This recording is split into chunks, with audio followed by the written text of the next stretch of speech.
Ang Sagayan Festival ang maong traditional Maranao Festival dinhi sa Lanao del Norte. Diin ipakita niini ang war dance between tribes. The Sagayan is derived from the Maranao epic Darangin.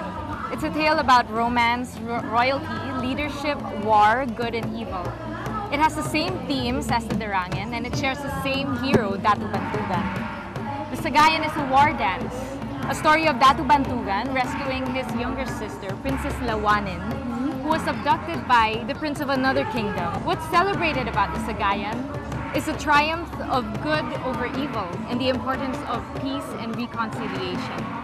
Kini ug uban pang mga cultural activities sa tinuig nga selebrasyon sa Araw ng Lanao del Norte mao'y atraksyon sa mga lokal ug international tourists dinhi sa Lanao del Norte.